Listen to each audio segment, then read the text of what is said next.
Okay, now let's talk about axon guidance. So we've talked about how the neurons in the brain are formed and how they differentiate and how they get to where they need to be. So the next step is forming connections between those neurons, and for that to happen, the axons that grow out of the cell body have to find their way to the neurons they're supposed to connect with. And so it's helpful to think about axon guidance, or the process of axon guidance, in kind of three phases.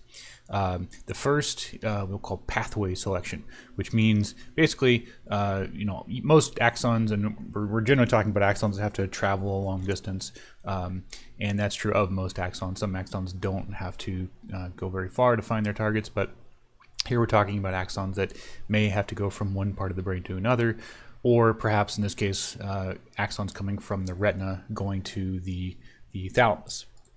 So in that case, pathway selection means, coming out of the retina first, how do you get to the optic nerve from the retina? And then once in the optic nerve, when you get to the optic chiasm, which way do I go? Do I turn and stay on the ipsilateral side and go to the ipsilateral optic tract? Do I keep going and go across the midline to the contralateral optic tract? Maybe I should curve around and go back up the other optic nerve. Obviously, that's not how any retinal ganglion cell axons are supposed to go. But how do they know not to do that? Because presumably the contralateral optic nerve is as permissible a growth medium as the one that came from. So there has to be some way for the axon to know which way to go, and so know which pathway to go down. Then once the axon grows to its the place where it's supposed to innervate, then it has to pick its target. In other words, where should it stop growing? And in the case of an axon from the retinal ganglion cell, it has to target the lateral geniculate nucleus. But of course, that's just one of many nuclei within the thalamus. And in fact, it passes right by the medial geniculate nucleus, those axons, before they get to the LGN. So how do those axons know to keep going past the MGN and not go into the LGN? Other axons obviously do target the MGN. So axons that form the auditory system go to the MGN. So they have to have some complementary mechanism to tell them, go to the medial geniculate nucleus and avoid the lateral geniculate nucleus.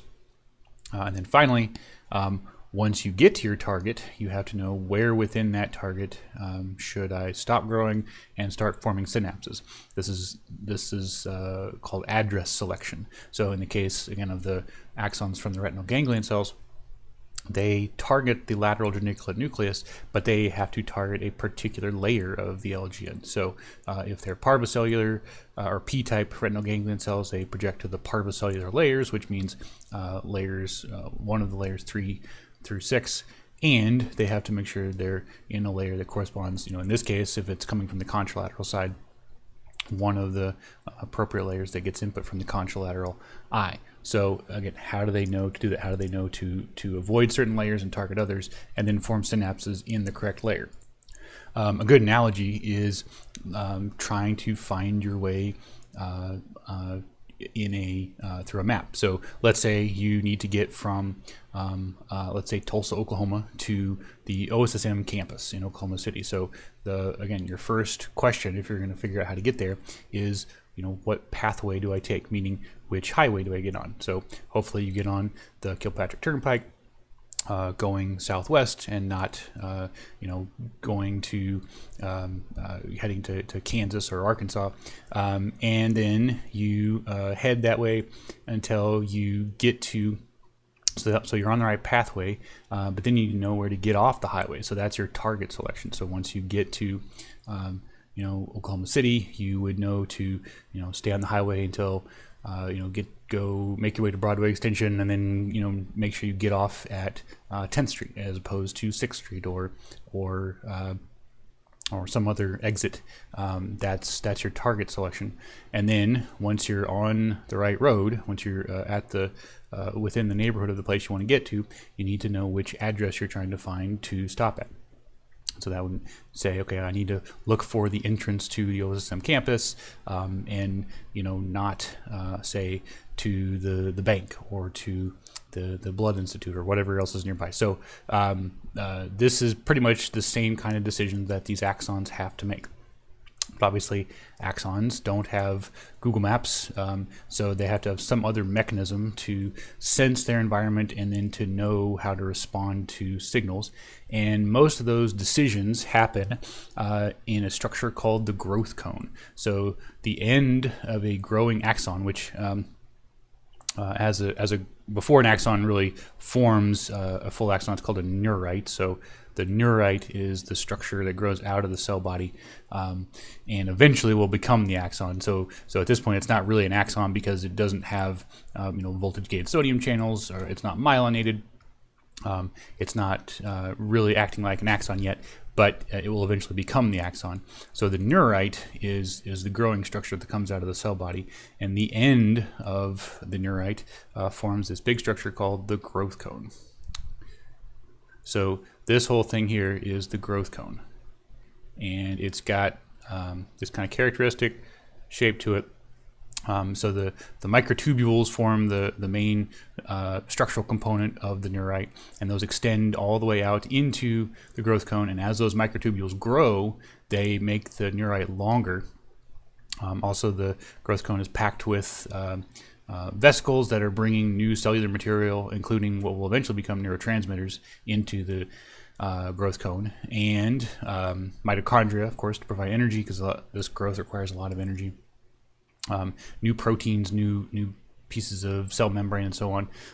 But more importantly, these actin filaments. So the actin filaments are another kind of cytoskeletal component of all cells, but especially the growth cone.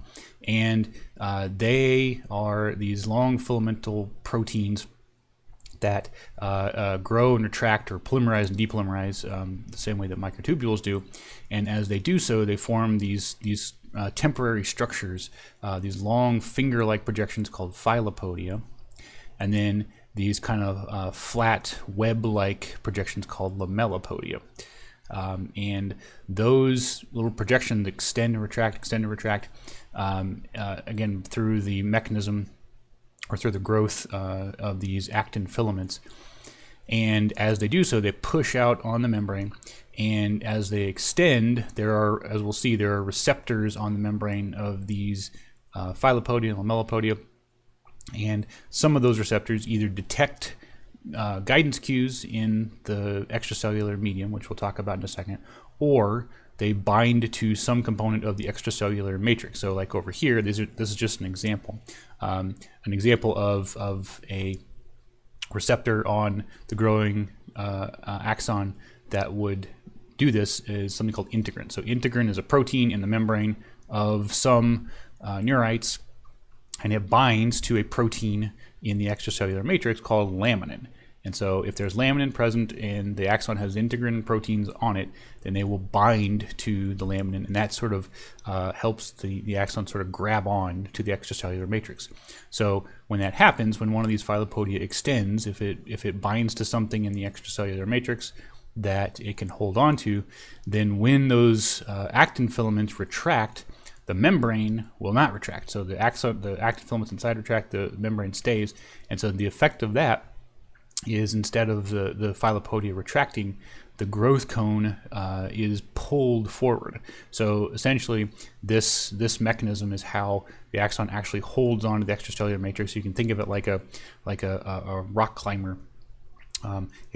Someone grabbing onto the side of the cliff and then pulling themselves up. That's what's happening here. And then there are other things that the growth cone looks for. So sometimes the axon or the growth cone looks for components of the extracellular matrix. Sometimes they look for parts of other cells. So sometimes after one axon kind of grows through a region, it can act as kind of a guide axon for for subsequent axons. So this is another another axon coming in behind the first one. So this is the first one to arrive, and then a second and third show up later, and the second axon can use the first axon as a guide because it also has another set of proteins called cell adhesion molecules, or CAMs, and both the first and second set of axons have CAMs on them that bind to each other, and so the second axon uses essentially the first axon as a guide to tell it where to go, and so on. So that's how you end up with bundles of axons all kind of projecting the same way. And so again, this is all happening inside this growth cone. So what the growth cone is doing is it's sensing extracellular cues, guidance cues, that tell it where to go and where not to go. And there's lots of different kinds of guidance cues. Some are attractive, meaning that they cause the growth cone to grow toward or grow more along that medium. So, laminin, for example, is typically an attractive guidance cue. That means that an axon that encounters it will grow more in the direction of that laminin protein. And that would also be an extracellular guidance cue, and sometimes those axons, growth cones, respond to guidance cues that are on the membrane of another cell or on the extracellular matrix. They're essentially fixed in place, so that's what we call contact attraction. Other times you could have a repulsive guidance cue that's attached to a cell membrane, and that would be contact repulsion. So repulsion obviously works pretty much the opposite of attraction.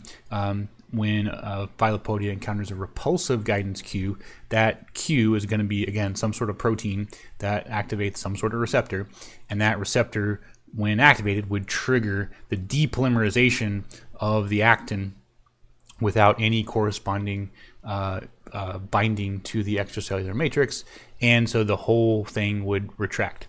The whole Phylopodia would retract. And so, for example, you could have a case like this. So if an axon needs to go down a certain pathway and avoid adjacent pathways, then you could have rows of cells that are expressing repulsive guidance cues along the sides and then attractive guidance cues down the middle. And so that will make sure that that particular axon stays within that lane. You can also have diffusible chemicals that can either be attractants or repellents. Diffusible just means these are molecules, usually proteins, that are not attached to anything. They're just diffusing through the fluid of the extracellular matrix, and they again can trigger the growth cone to avoid an area or grow toward an area. These diffusible gradients, diffusible chemicals, I should say, are especially used for causing growth cones to turn. So if you have a diffusible chemo repellent, for example, that means that you'll have, if a growth cone encounters so down here you have a cell that's secreting these chemicals, whatever they are, these proteins, and so these proteins are just kind of diffusing away from this cell, floating in the fluid, and then when the growth cone hits it, it will encounter these repulsive cues. I'm using little minus signs to describe them as repulsive, even though that you shouldn't confuse these with ions. Of course, they're not negatively charged. They're just proteins that the growth cone encounters. Again, that triggers depolymerization of the actin, which means that the Phylopodia retract. But because only one side of the growth cone, so the growth cone, presumably when it gets to this location, whenever it sees, let's say this is where the growth cone was at that moment. So this side of the growth cone down here would encounter those repulsive cues, whereas the other side wouldn't. And so that would mean you'd have increased or decreased polymerization on this side of the growth cone. And so that would cause the growth cone, instead of retracting backwards, to just turn away from this source. Same thing would happen over here, presumably. So when the growth cone gets to this end, If there's, here we have a diffusible chemoattractant, so that means a molecule that diffuses out of this cell, and this could be another neuron, it could be a some sort of epithelial cell, doesn't matter, glial cell, any kind of cell that secretes these molecules. And then presumably there's receptors on this axon that encounter this substance. Again, when the growth cone gets there, it's going to see, essentially, or detect those molecules more on one side than the other. So that will cause increased polymerization on the side of the growth cone that's closest to this cue, and so it'll turn that direction. Another thing that is an important type of guidance cue are both repulsive and attractive gradients of these molecules. So sometimes these guidance cues will be expressed, again, either as through contact repulsion, meaning that they're expressed on the surfaces of other cells, or as diffusible molecules, but they form gradients. So that you'll have an area where the concentration of a molecule is higher in one location than another. So like here, for example, this region, so let's say we're measuring concentration of this molecule, whatever it is, along this axis. It just goes down, and if this is a repulsive cue, then this growth cone, let's say it starts at this end, or if it gets past this initial area, it will want to grow toward the side of this gradient where the concentration is lower. And meanwhile, conversely, if it hits a region where there's an attractive guidance cue, but that cue is expressed in a gradient this direction, meaning it's more concentrated at this end than the other, then that cell, or that growth cone, will want to grow toward the other end, or the end of that gradient where the concentration is higher. And so these are just different ways in which guidance cues can be used to steer an axon or a growth cone toward whatever its target is. And this is what it actually looks like. We'll see if this will play. This is a growth cone growing in a cell, from a cell. So you can see, what it looks like. This is the growth cone that's been labeled with protein markers or fluorescent tags. So let me back up a second.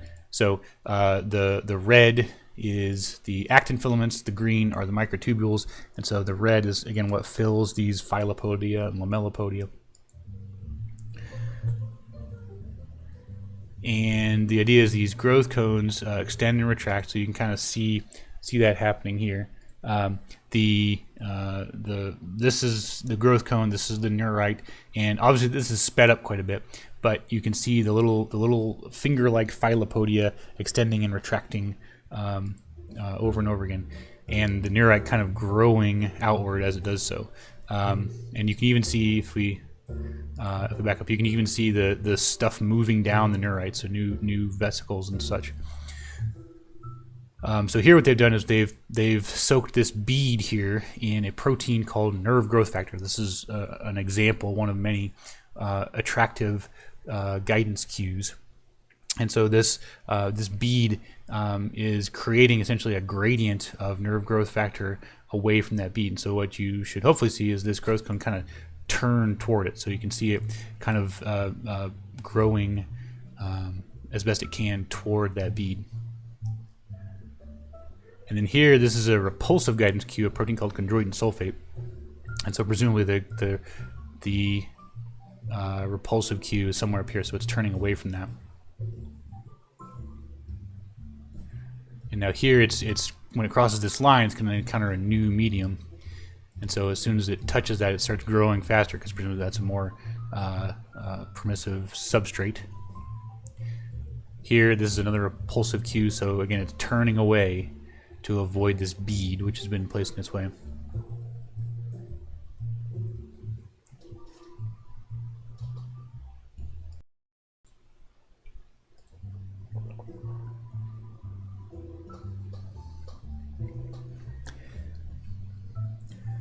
and here it's on a gradient of a substance called netrin.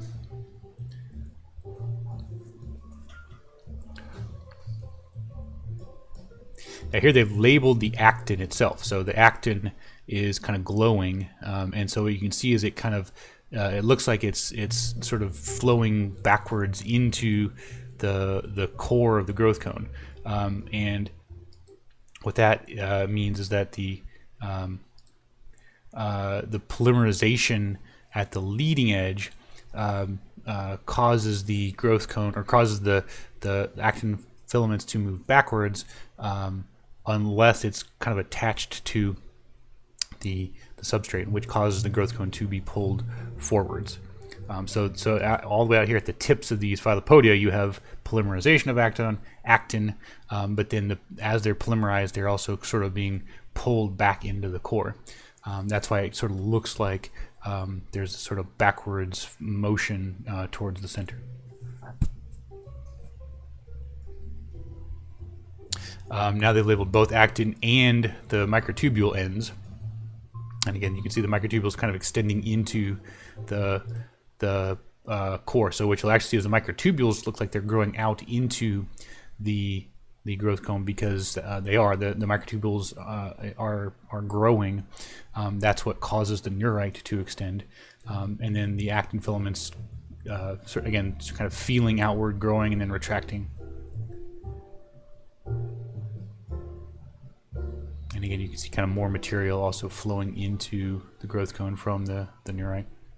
So anyway, that's just to give you an idea of what's going on in these growth cones, kind of how dynamic they are. Now, of course, that was all images taken from a microscope in cells growing in a dish. Those weren't actual axons. I mean, they were actual axons, but they were not growing in a growing brain. Presumably, you know, they're growing in 2 dimensions in that case. In the actual brain, they'd be growing in a 3-dimensional matrix. But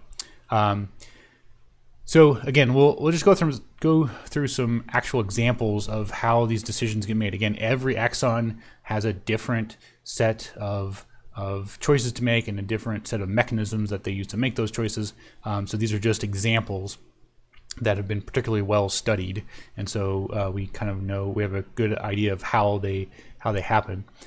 So in the case of pathway selection, the projection of retinal ganglion cell axons into the brain is one that's been pretty well studied, mostly just because it's easy to do. It's easy to label axons from different parts of the retina.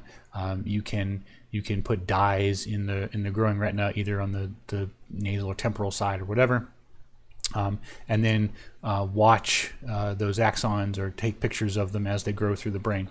So in this case, again, one big question that these axons have to make, or one question they have to ask, is when they get down the optic nerve, when they get to the optic chiasm, they either have to turn and stay on the ipsilateral side of the ipsilateral optic tract, or they have to cross to the contralateral side.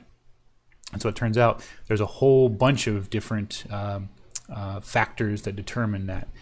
So for example, these ipsilateral axons, the ones coming from the temporal side of the retina, they're the ones that are supposed to turn.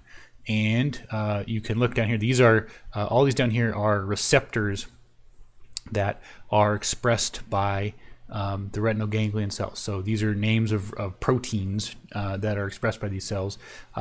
So the combination of receptors on the retinal ganglion cells is different from the combination on the temporal retinal ganglion cells. And then there's this all these different blobs here in the middle are different proteins that are expressed in different patterns in and around the optic chiasm. So for example, the ipsilateral or the ipsilateral retinal ganglion cells, the ones that come from the temporal retina, express this protein here called EPHB1, usually just called FB1. And that receptor, that protein is a receptor which binds to, among other things, a ligand called ephrin B2. So this is the ligand for this receptor. Okay, those two go together. or this receptor binds to this ligand. And it turns out that ephrin B2 is highly expressed right here at the midline. And ephrin B2, at least in most situations, acts as a repulsive guidance cue. So ephrin B2 is repulsive in this situation, which means that a growth cone that encounters ephrin B2 will grow away from it if that growth cone has receptors that can detect ephrin B2, and FB1 is one of those receptors. So the assumption is that the temporal axons from the temporal retina grow down the optic nerve, they get to the optic chiasm, the receptors on the growth cone, the FB1 receptors, bind to ephrin B2 in the optic chiasm at the midline, and that causes those growth cones to turn away and go down the ipsilateral optic tract. Meanwhile, the nasal retinal ganglion cells, their axons, do not express FB1. So FB1 is not a protein that's expressed by these neurons. So their axons grow down the optic nerve, they get to the midline, and they are not repelled by ephrin B2 because they can't detect that protein. So it's only a repulsive guidance cue if the growth cone has the receptor for that protein. Same thing goes for attractive guidance cues. And then there's a whole bunch of other factors here that, for example, keep the axons from growing out of the optic nerve. So things like slit, for example. These are all proteins that are expressed kind of around the optic nerve, around the optic tract, that just sort of keeps those axons staying on that path. And that's common, actually. It's rarely just one guidance cue at a time that tells an axon where to go. Usually it's a combination of a bunch of different guidance cues all working together, both attractive and repulsive. And then as an example of target selection, so again, this is pathway selection, because again, the choice that the axon is making is which optic tract do I want to go down. And those midline factors are what determine that. Again, obviously the opposite question would be asked by axons coming from the other eye. So this is happening in reverse on the opposite side. But then again, target selection is, where do I need to end up after I've chosen my pathway? And again, there's lots of examples of this. This is just one. This is showing the growth of what are called commissural axons in the spinal cord. The word commissural means, in this case, it just refers to axons that grow across the midline. So there are lots of neurons that do this.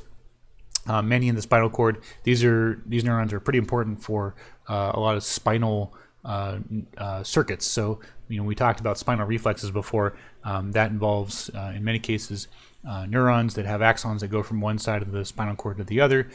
So any circuit that requires coordination between the left and right muscles from the left and right side of the body would require these commissural axons. So these axons have to know that they're supposed to go to the opposite side of the spinal cord and not stay on the same side. So how is this accomplished? Well, in this case, the growth cones of these neurons express a receptor for a protein called netrin. So netrin is actually an example, in this case, of an attractive guidance cue. So unfortunately they've chosen red, but that's fine. So netrin is a protein that's expressed by cells along the midline. This is a diffusible growth factor. So there are cells here close to the midline of the spinal cord, and also close to the ventral surface, that express netrin, and that netrin just diffuses away and creates a sort of gradient here that extends out from the midline and goes out toward the periphery. So these growth cones express netrin receptors, and the netrin receptors detect netrin and cause the growth cone to grow toward the area that has high netrin expression. And so that makes the growth cones grow toward the midline. The problem is that once they get to the midline, they will stop, because when they get to the midline, these growth cones will say, hey, I'm seeing more and more and more netrin. I'm going to grow as toward wherever the netrin is. And so if the netrin is coming from the midline, that's where the growth cone will stop. But we don't want the growth cone to stop. We want it to keep going and go to the opposite side. And again, of course, this is happening on the opposite side as well. You have cells from the right side whose axons need to grow to the left side. So what happens when it gets to the midline? It turns out that something happens inside the cell, and the something is kind of complicated. These receptors don't just affect growth cone movement; they can also cause changes in gene expression in the cell. So one thing that happens is when the cells, when the growth cone gets to the midline, it turns off the netrin receptor. So once it gets to the midline, the netrin receptors are down-regulated. That just means that that protein gets taken out of the membrane of the growth cone, and it just goes away. So what that means is that after it gets to the midline, the growth cone is no longer sensitive to netrin, meaning that it won't grow, it won't treat netrin like an attractive guidance cue. Which it permits it to keep going. But again, what we want it to do is to not just grow any old place, because we obviously don't want it to turn around and go back the other way either. We want it to keep going to the opposite side of the spinal cord. So what the growth cone does, or what the cell does, is when it gets to this midline, when it gets to a certain threshold amount of netrin, it turns off the netrin receptor and instead starts expressing a different protein called ROBO. Again, a lot of these proteins were discovered by, some of them were discovered by people studying vertebrates, some discovered by fruit fly geneticists. So they have a lot of weird names that don't really tell you much about the protein itself. They're just little tags we put on the proteins to keep them straight. But ROBO is a receptor for a protein called SLIT. SLIT. So SLIT is another guidance cue that's also expressed by cells in the midline, and it also diffuses away from the midline and creates a gradient of sorts. But in this case, SLIT is repulsive. So remember, netrin was an attractive guidance cue, SLIT was repulsive, but they're both expressed at the midline. It's just that the cell couldn't sense SLIT until it got to the midline because it didn't have the receptor for SLIT, which is ROBO. So once the growth cone gets here, it turns off the netrin receptor and starts expressing the SLIT receptor instead. And so when it does that, it says it suddenly finds itself surrounded by high concentrations of SLIT, so it starts growing away from that, which in this case, as long as it has crossed the midline, will cause it to keep going and grow all the way to the other side of the spinal cord to get to the lowest possible amount of SLIT it can, which is way out here in the periphery. Again, the same exact thing is happening on the opposite side from cells that come from the right side and have axons that go to the left. And then finally, the last set of decisions the growth cone has to make is, once it gets to its target, where should it stop and start to form synapses. A good example of this is the formation of topographic maps. So we've talked about topographic maps a lot before. This is something that is especially important for the various sensory systems, especially the visual system. So remember that every part of the visual system has a retinotopic map, which means that cells that are next to each other in the retina project to cells that are next to each other in the thalamus and in the cortex, and so on. And so that the question is, how do those axons, when they get to their target, how do they know how to keep that topographic map, or that retinotopic map, intact? So when axons come out of the retina, they either come from the nasal or temporal side, for example, and so they need to end up in the correct part of their target structure. But as they're growing together, when they form the optic nerve, the optic tract, or whatever, they don't have any way of knowing where they came from. There's no physical difference between them when they're all bundled together. So when they get to their target, they have to sort themselves into the correct map. Another, we'll go back to the visual system again, but this time we're looking in the tectum. So remember that in addition to the thalamus, you have other parts of the brain that get input from the retina. The tectum is important for us anyway, for a lot of visual reflexes. But for non-mammals, actually, the tectum, also called the superior colliculus, is one of the main places that visual information gets processed. So in a frog, for example, the tectum is a major projection from the retina to the tectum. And in the tectum, it forms, the projection from the retina forms a topographic map. That means that the axons from the nasal side of the retina need to end up in the same part of the tectum as and then axons from the temporal retina need to end up in a different part of the tectum, in a more or less smooth linear relationship. And so this is how it's supposed to look. So the axons from the nasal side need to end up in the anterior tectum.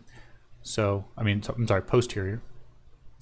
So those axons need to end up back there, and then axons from the temporal retina need to end up in the anterior tectum. And so that's the question: how do they know that? How do they know where they're supposed to go? And it turns out that there are more of these guidance cues that tell them where to go. And the guidance cue, one of the guidance cues that's important for this, is another member of this efferent family. Most of these guidance cues have multiple subtypes and subtypes, and so they all get kind of similar sounding names. So efferent A is a different guidance cue from efferent B, or different family of guidance cues, but structurally they're kind of similar. The main difference is that efferent A, instead of binding to the EPHB receptors, binds to the EPHA receptors. And again, that's an important feature of these guidance cues, is that they have to specifically bind to specific receptors on the growth cone. So in this case, efferent A binds to a protein called EPHA, or just FA,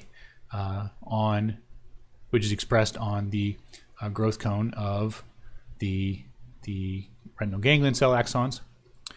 But EPHA is expressed in the retina in this nasal temporal gradient. So that means if we were to measure the concentration or look at the concentration of FA in the retina, it would look like this. So it's kind of shaded on the temporal side because there's more FA over here than there is over here.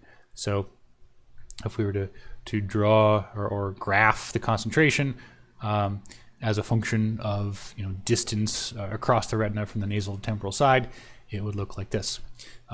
Meanwhile, so axons from the nasal side, that means have low levels of the protein. Axons from the temporal side have high levels.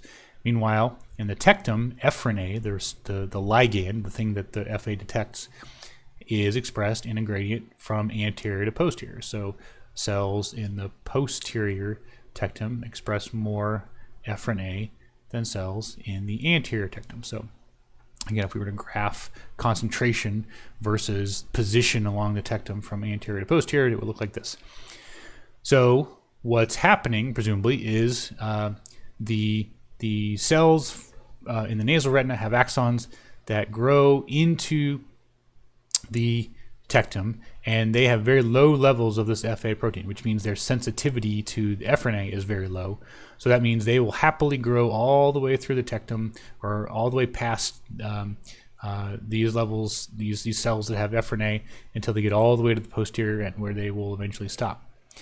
Temporal retinal ganglion cell axons have high levels of the FA protein, and so the receptor. So when they get to the tectum, they will detect the efferent A at much lower levels. So they will grow into the tectum, and as soon as they encounter even low amounts of efferent A, they will simply stop growing. And presumably there would be the cells in the middle that would have axons that would grow until they encountered some intermediate amount of efferent A, and then they would stop. And so that's what establishes this gradient. And you can actually show this happening. So here, this is an experiment that kind of helped establish this pattern. So what they did was they took retinal ganglion cells from the retina of an embryonic frog and put them in a dish and put them in two different groups. So you have here you have neurons from the nasal retina at the top, and then you have axons from the temporal retina down here. So these cells were just set in a dish on two separate dishes, and then they were set next to pieces of membrane from the tectum. This is I think this is a typo. It should say tectum here. So they took pieces of membrane from either the anterior or posterior tectum. So again, they took pieces from the embryonic tectum of a frog, basically just ground them up so that the membrane, so that these aren't live cells, they're just pieces of membrane that were kind of laid down as stripes on the dish. And they laid them down in kind of alternating stripes. So you have stripes of anterior tectum next to stripes of posterior tectum, and so on. And what this is showing is that these, if you let the axons grow and then look at them later, axons that came from the nasal retina will grow over both sets of membranes equally. They have no preference for which one they grow over. Meanwhile, axons from temporal retinal ganglion cells will bundle up and avoid those stripes that came from the posterior tectum, and they tend to stay on the stripes that contain membrane from the anterior tectum. And that again is presumably because these areas have high levels of, again, ephrin A. So there's this, the blue here is also a measure of the expression level of this protein, ephrin A, and then the red is the expression level of our receptor Fa. So that's the mechanism that is what helps establish this particular retinotactile projection. Now, there must be some other completely different mechanism for establishing the dorsoventral aspect of the topographic map. So axons from the dorsal retina project to either the medial or lateral tectum. I don't know which it is, and vice versa. So a completely different set of proteins that are expressed in a gradient that's oriented 90 degrees would have to help establish that axis. And again, a completely different mechanism would be necessary for a different part of the brain. So this is just one of many different examples of address selection that every axon or every growth cone has to make once it reaches its target. And then the very last thing. So once the axon or the growth cone gets to the place where it's supposed to go, and so reaches its address, in other words, is it has to then form a synapse. So again, the growth cone itself is not an axon terminal. It doesn't act like a presynaptic terminal. It has to actually turn into a synapse. So that's a structural change that happens both in the what will eventually be the presynaptic terminal and on the postsynaptic membrane of the cell it's forming a synapse with. Now, synapse formation is kind of complicated, and actually different types of synapses form in different ways, so there's not necessarily a universal mechanism for synapse formation that we can really summarize easily. And so the neuromuscular junction is one type of synapse that a lot is known about in terms of how it forms. mostly because it's just easy to study synapse formation in the neuromuscular junction. If you have an axon and a muscle fiber, in their in the peripheral nervous system, it's a lot easier to access that interaction than it is, say, a synapse deep in the brain. So a lot more is known about neuromuscular junction formation than CNS synapses. But the mechanism is pretty straightforward. Basically, the growth cone, once it kind of has gotten to where it's supposed to go, it gets close to the muscle. It starts releasing a protein called agrin. So this is agrin here. So agrin gets secreted from the growth cone, and then agrin binds to a protein receptor on the membrane of the muscle cell. So here we're on the muscle cell membrane, and the muscle cell membrane expresses this protein. Its name is MuSK, but it's just a receptor for this protein agrin. And that protein, or that receptor, once it binds to agrin, triggers a whole bunch of things to happen.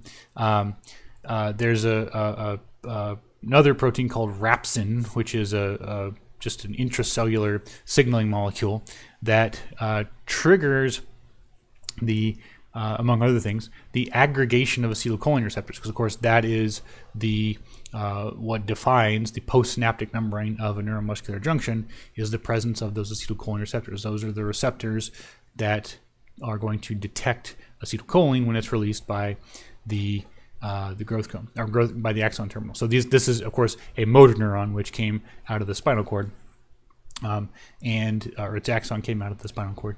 And so it needs acetylcholine receptors to respond to acetylcholine.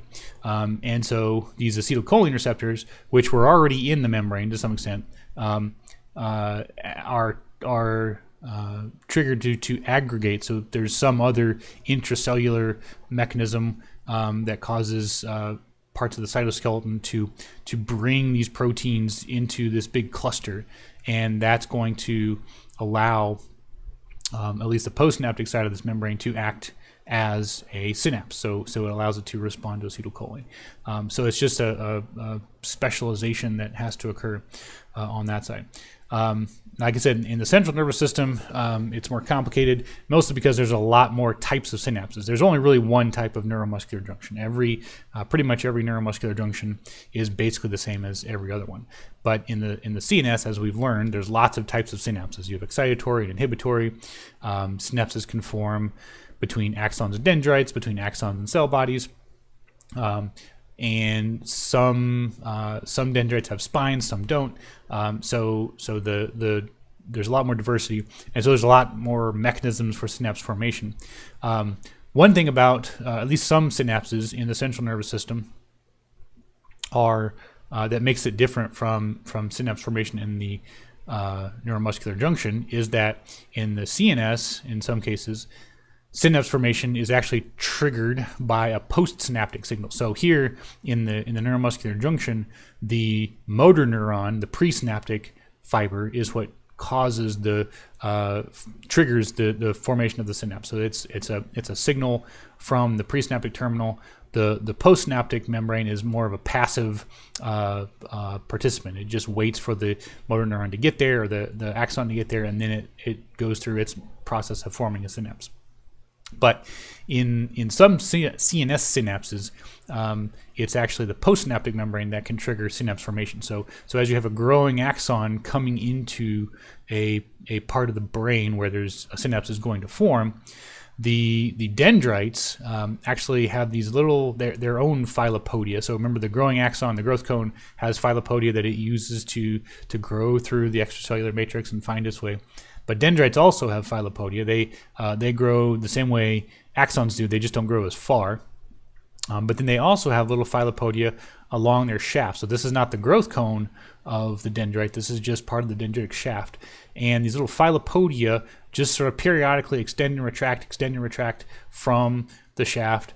And then when one of these little filopodia from the dendrite encounters a growing axon of the correct type, Presumably there's some sort of factor released by the dendritic filopodium that a protein on the membrane of the axon responds to, and that triggers in the axon the formation of a presynaptic active zone.